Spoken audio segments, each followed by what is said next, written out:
Damon John est un homme d'affaires, investisseur, auteur et conférencier américain. Il est surtout connu comme PDG de la société de vêtements Fubu et comme investisseur, dans l'émission de télévision Shark Tank. Sa valeur nette est estimée à 300 millions de dollars et il a investi dans plus de 60 entreprises dans le cadre de cette émission, dont beaucoup se sont très bien comportés grâce à cette aide. Aujourd'hui, parlons donc des 6 règles du succès de Damon John. Première règle, se faire passer en premier. Quand ils se réveillent le matin, ils ne répondent pas. Ils ne répondent à aucun courriel pendant la première heure. Personne, la plupart d'entre eux ne répondront pas au courriel pendant la première heure, parce que si vous vous réveillez le matin en répondant au courriel, vous répondez au foutu problème de tout le monde. Vous ne recevez pas de mail disant, vous vous souvenez de tous ces problèmes. Je t'ai appelé hier pendant que je les résolvais et je t'envoie un chèque. Cela n'arrive jamais, n'est-ce pas? Donc, si vous vous réveillez le matin pendant la première heure, ne répondez à aucun courriel. Vous pouvez envoyer autant de courriels que vous le souhaitez, car n'oubliez pas que votre boîte de réception est votre défense. Votre boîte d'envoi est votre attaque. En outre, ils ne vont pas sur les médias sociaux. Ils ne le feront pas. Pourquoi? Parce que tout le monde sur les médias sociaux est plus mince, plus sexy, plus riche que vous, et qu'ils sont tous tout aussi détraqués. Ils mentent, c'est tout. Vous commencez votre journée en pensant aux problèmes de tout le monde et en vous demandant pourquoi vous ne pouvez pas être comme les autres, n'est-ce pas? Au lieu de cela, ils se fixent des objectifs le matin, ils lisent des objectifs, où ils trouvent un endroit où ils sont unis. Spirituellement, leur famille, ils sont concentrés sur ce qu'ils veulent accomplir dans la vie, et ils trouvent le temps d'être seuls. Parce que si vous vous réveillez le matin, vous avez tous ces courriels, vous avez votre téléphone portable, vous avez un tas de choses à faire. Les enfants doivent aller à l'école. Vous allumez la radio, le monde explose à nouveau. Ensuite, vous allez au bureau, vous parlez à des gens, puis vous allez à un dîner. On n'est jamais seul. Ils prennent le temps d'être seuls et de se concentrer sur ce qu'ils veulent accomplir. Deuxièmement, créer une communauté. Pour chaque produit, chaque service de marque ou autre, vous avez d'abord construit une forme de communauté. Et parce que vous écoutez, vous voulez que les gens parlent de votre marque quand vous n'êtes pas dans la pièce.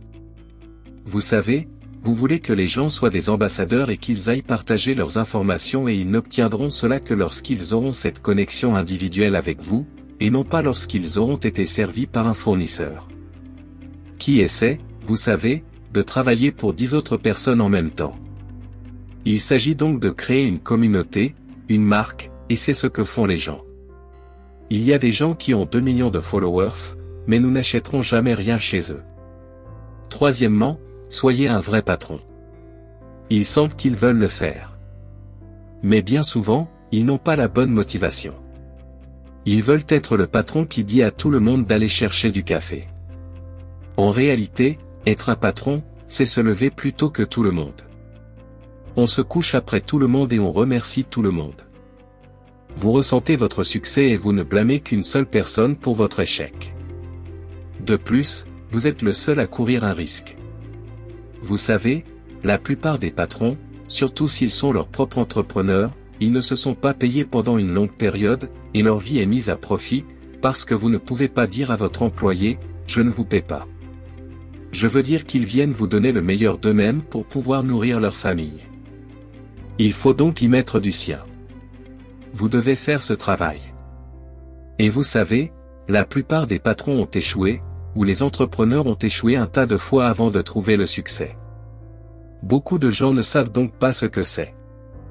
Et beaucoup de gens ne comprennent pas ce que c'est jusqu'à ce qu'ils s'y mettent. Mais ce que je constate, c'est que ceux qui sont entrepreneurs et patrons ont trouvé le besoin qui manquait sur le marché ou le point douloureux qui les a amenés à penser que quelqu'un devait résoudre ce problème. Ils continuent de penser que quelqu'un d'autre va le faire, que personne d'autre ne le fait. Et ils disent, je vais le faire. Ils ont cette passion ou ce désir de continuer à résoudre ce problème, alors ils vont même avoir un travail de jour, et faire ça le soir ou vice-versa, mais ils vont faire tout ce qu'il faut pour continuer à résoudre ce problème. Et avant même de s'en rendre compte, ils se disent, attendez une minute, je commence à gagner de l'argent. Vous savez, c'est contagieux. Et c'est ce qui fait la différence entre un patron et quelqu'un qui veut juste être un patron. Quatrièmement, prenez soin de votre santé. Vous savez, nous parlons tous des affaires tout le temps, mais l'aspect de la santé est la partie la plus importante et personne n'en parle, n'est-ce pas? Personne n'en parle. La plupart des hommes et des femmes d'affaires voyagent tout le temps et mangent ce qu'ils veulent, ce qui est facile à manger, ce qu'il y a de mieux. Puis, vous faites 2 ou 3 dîners par soir. Vous buvez parce que vous vous ennuyez avec beaucoup de gens. Vous buvez parce que vous êtes heureux, parce que vous êtes en congé. Vous savez que vous ne dormez pas, que vous êtes entre 2 climats et d'autres choses de ce genre, et puis tout d'un coup, ça implose et il ne vous reste plus rien. Cinquièmement, prenez des mesures abordables. N'allez pas à Las Vegas. Vous n'avez jamais joué au blackjack. Et commencez à la table de blackjack avec $1000 par main. Qu'est-ce que vous pensez qu'il va se passer? Mais si vous allez à Vegas et que vous jouez des mains à $1000, quel sera le résultat, à votre avis? Vous allez apprendre, vous allez pouvoir grandir. Vous allez réaliser que c'est quelque chose pour vous. Si c'est quelque chose que vous ne voulez pas faire, mais quoi qu'il en soit, vous ne perdrez pas une fortune, vous ne perdrez qu'un peu. Vous savez, j'ai fermé Fubu 3 fois, de 89 à 92. Beaucoup diront que vous l'avez fermé. Moi, je dis que je l'ai redémarré 3 fois. Pourquoi?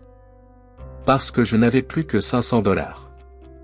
Je pouvais alors la relancer avec $500 de plus, la relancer avec $1000 de plus. N'oubliez donc pas de prendre des mesures abordables, que ce soit dans votre éducation, vous n'avez pas nécessairement besoin d'aller dans une grande école de commerce et d'y passer 4 ans. Il suffit de suivre un programme d'études rapides ou d'aller faire un stage quelque part, ou de faire ce qu'il faut, qu'il s'agisse de votre trésorerie ou de l'augmentation de votre personnel. N'embauchez pas 10 personnes en même temps. Assurez-vous d'en embaucher une, puis tout d'un coup, vous apprendrez les uns des autres, puis vous en embaucherez 2, puis 4, puis 6 et 8. Sixièmement, il y a du pouvoir dans le fait de commencer à zéro. Si vous me donnez $20 000 à la fois, et que j'entends dire que LL Cool J portera mes vêtements pour $5000, et que le réalisateur veut $5000 pour les porter, c'est lui qui reçoit l'argent. Bien sûr, n'est-ce pas? Oui. Et ils ne le porteront pas. Mais j'ai fait 30 ou 40 vidéos avec $0. C'est vrai. Parce que je n'avais aucun moyen de le faire. Et je n'avais rien à perdre. Vous ne pouviez rien me prendre. Je n'avais rien. C'est vrai. Et j'ai dit, je t'aurai plus tard. Mais vous savez, quand vous travaillez avec le pouvoir de la rupture, cela fait 2 choses. Premièrement, cela vous permet d'apprendre le processus vous-même. Vous ne pouvez pas vous permettre d'engager quelqu'un d'autre. Tous ces gens qui paient $40 000 pour un site web alors qu'il en coûte 5.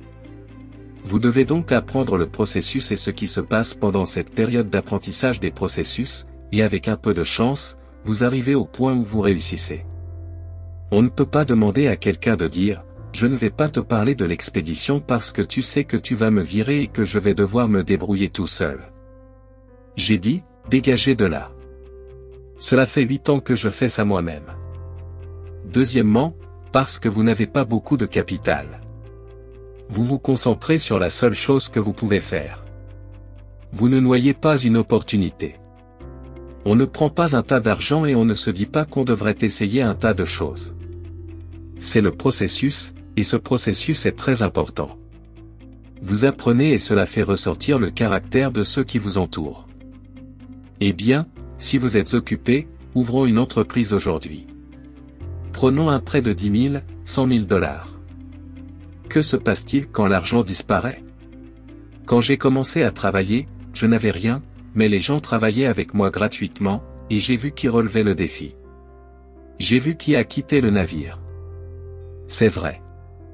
J'ai vu qui résolvait et créait des problèmes. Et c'est le processus d'activation du pouvoir brisé. Parce que, pour vous dire la vérité, les personnes qui activent le pouvoir de la rupture plus que n'importe qui d'autre sont celles qui réussissent. Parce que c'est comme ça qu'ils restent prospères. La plupart d'entre nous savent que l'une des choses les plus importantes pour réussir sa vie est d'apprendre les habitudes et les compétences des personnes qui réussissent, et de les incorporer dans leur propre vie. Mais la plupart d'entre nous sont très occupés, en particulier ceux qui travaillent dur et rentrent chez eux pour créer leur entreprise. Nous sommes donc arrivés au terme de cette vidéo. Si vous avez aimé, n'oubliez pas de nous laisser un pouce bleu, et de vous abonner pour ne rien manquer sur notre chaîne. Et comme toujours, merci d'avoir regardé et on se dit à très bientôt, dans une prochaine vidéo.